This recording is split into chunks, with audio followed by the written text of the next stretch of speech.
You can learn some pretty cool things about firefighters and how they protected small towns during the gold rush days. Cody took the Caravan all the way out to Sonora for a special history lesson. Hey, Cody. Well, actually, at this point, the Caravan just directly goes here. I don't even have to drive it. I just get in it and it comes to Sonora. I love it so much. There we go. All right, we are live in Sonora this morning at the Firefighter Museum. And if you haven't been here, this place is absolutely incredible. The stuff that they have in here. Michael, I am amazed that some of this is still around. We're real lucky that we were able to keep some of this stuff. Firemen don't generally throw things away, and our firemen just threw it in the attic, whatever it was. Over at the old courthouse, right? No, right across the street, across the street, where the city hall is. So when we moved to the new station, that we went up in the attic and go, oh, look at all this good stuff. And we ended up saving it, coming to this building, and here it is. How long did you fight fires? 30 years. 30 years. 30 years. Does it show? No. It looks like about 5. Except where you stand up, because I heard some dad noises when you stood up and stuff. Why is it so important for us to go through and have this history preserved? It's for we do it for young people mostly. Young people that come in here and sit on the fire engine like you did.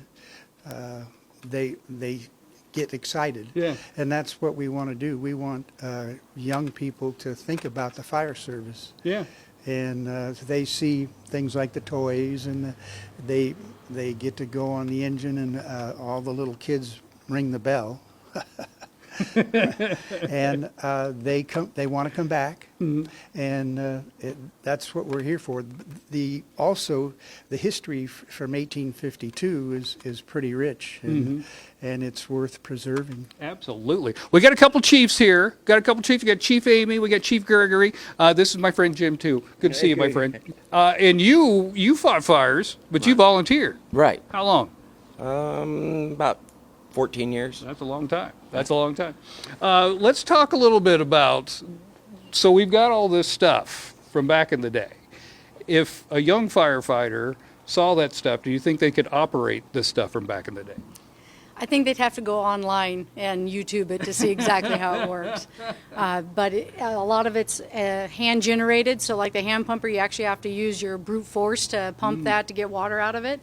But I think that's what's really important about keeping the history alive, is to show how the fire technology over the years has grown from, like you showed before, the mask that we have up there where the hose just drug on the ground for cleaner air, to now having a fully encapsulated self-contained breathing apparatus. So it's really important to show where things started and where they are today. And where we're going, what he's using. Absolutely. What are you using?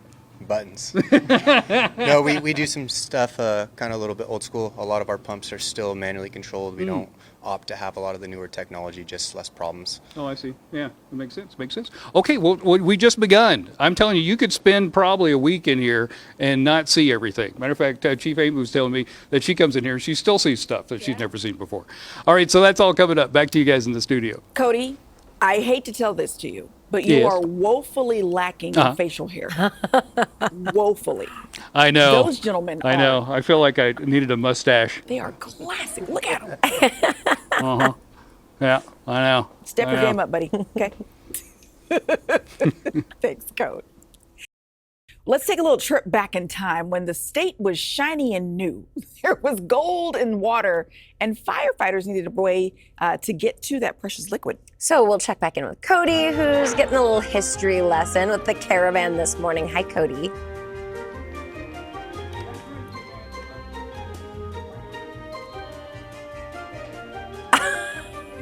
Oh, I see. We're doing silent film. It's silent film. Silent. Okay, we're going all the way back. Okay.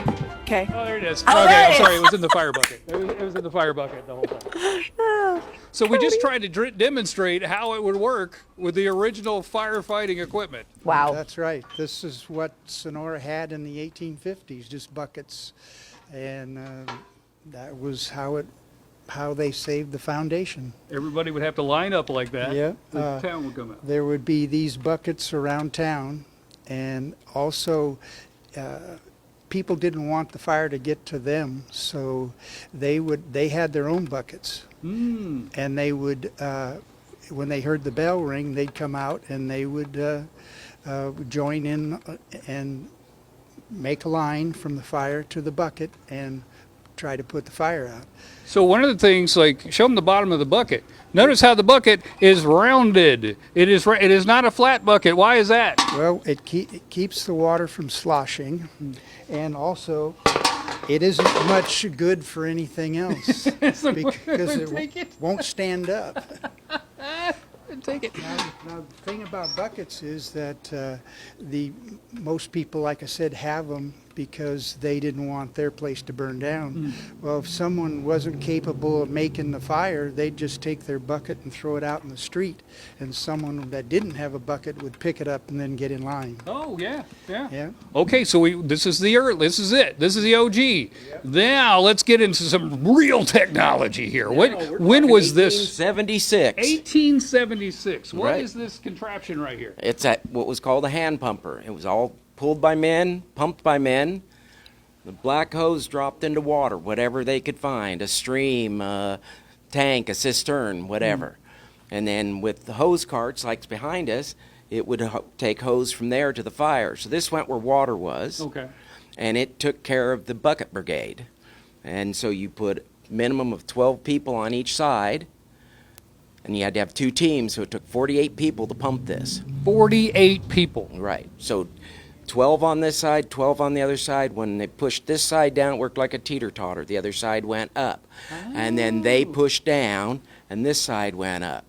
It had 2 9-inch pistons in there, and it would draft the water and push it.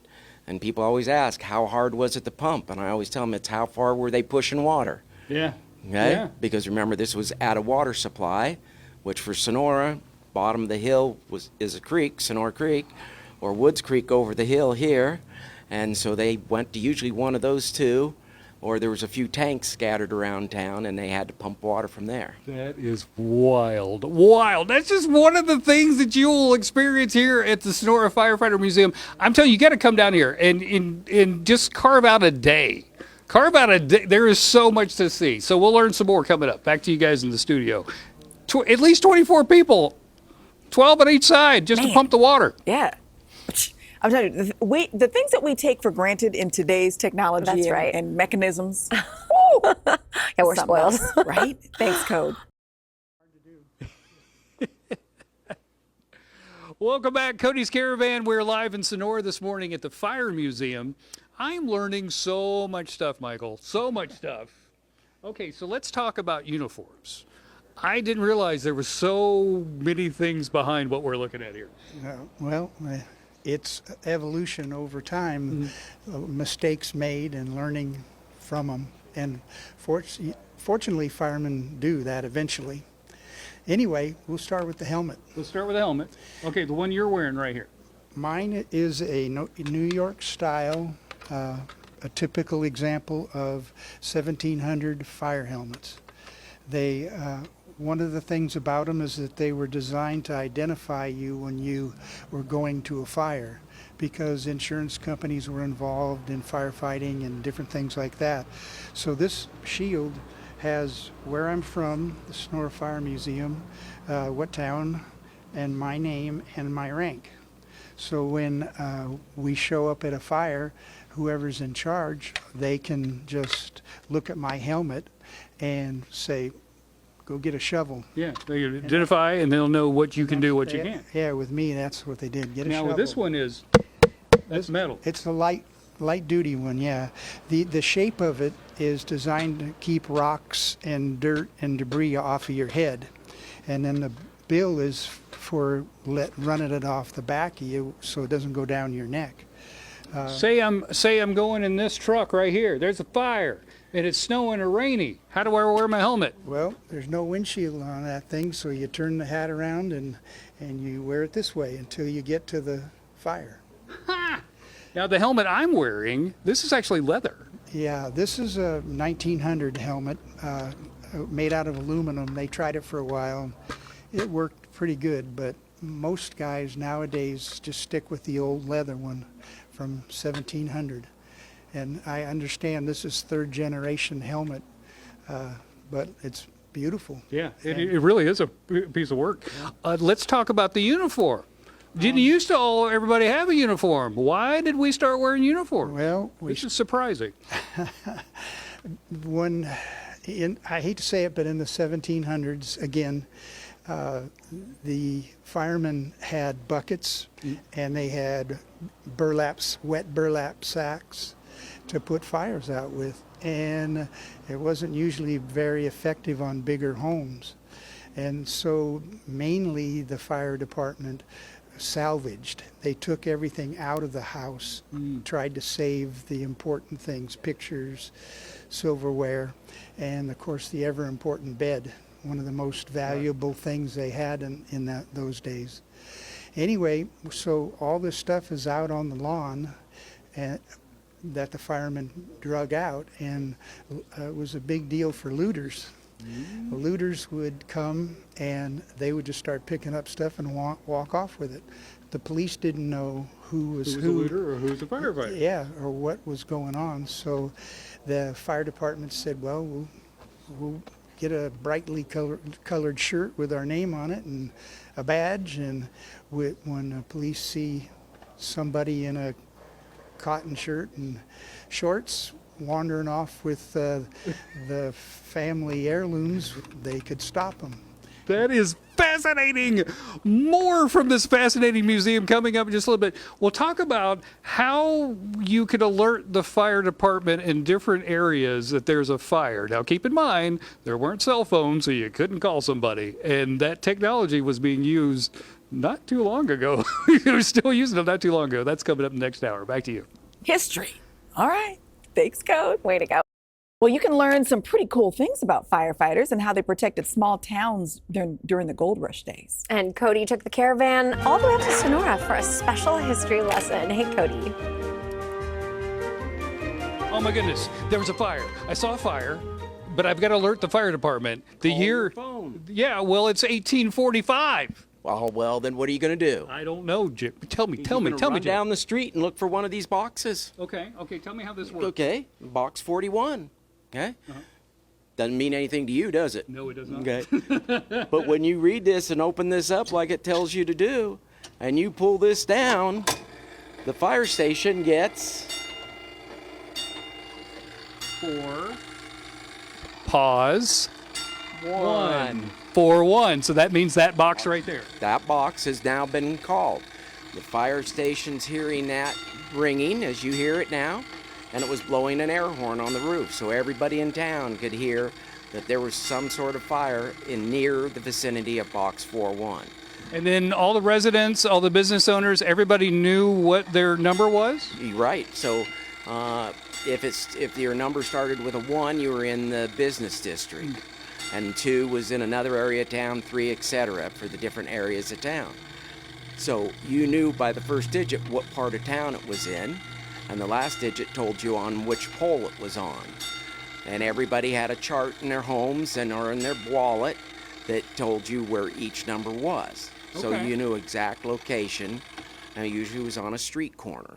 This box here, 41, wasn't on a street corner. It was in front of the Columbia Way Hospital. Oh, yeah, okay. So if you saw something and you pulled that, you got to wait. Wait. You got to wait there unless you're in danger, but you wait for the firefighter so you can tell them exactly where that fire was. Right. House is on fire and I need help. Okay, let's go over it. Okay, so now we're at the fire station. Right. It's super loud. There's activity. There's noise that's going on. There's got bells all over the place. It must be insane. You can't hear. So, what did we have? We had a ticker tape. So this deal here would punch the holes so that you could see 4 holes, a space, and 1. 4-1 just went off. Okay, because with that bell, multiple bells ringing, an air horn on the roof, the echoing, you couldn't count 4-1. Yeah. Okay, but on this box over here, if you wanted to set off an alarm box in the station, so in other words, somebody ran into the station and said, "There's a fire over by Joe Smith's house," and you go, oh, Joe Smith lives at the corner of, Green and Poplar or something. You would take and you would pull that wheel out, put it in there, and then you could run it from in here. Wow, that is brilliant. That is brilliant. Okay, when did we stop using that technology? We took it out of service in 1983. 83. Yes. And the only reason we took it out of service was because people were stealing the alarm boxes. Are you serious? I am serious. I was thinking like that's like E.T., right? When E.T. came out, 83, early Yeah. 80s, yeah. So we were still using that technology. We probably still be using it. Right. Well, it was always a backup. We had gone to, more radio-based, pager-based systems, but this was always a backup, and people could use it. If you were driving down the street and you saw a car fire, people didn't have cell phones even in '83. Yeah. Okay, so you could pull this box. Okay? That is amazing. Amazing. Another amazing story was a lot of this stuff, like 20% of this was in your garage before we had this museum. Yeah, well, as things were being thrown away or discarded, I had a habit of dumpster diving and taking things home with me. I'm so glad you did that. You've got to come out here and see this museum. I am telling you, it is fascinating. You could spend hours in here. The Sonora Fire Museum. Come on out and visit. Back to you in the studio. Thank you, Cody. Sold us, Cody. We're in.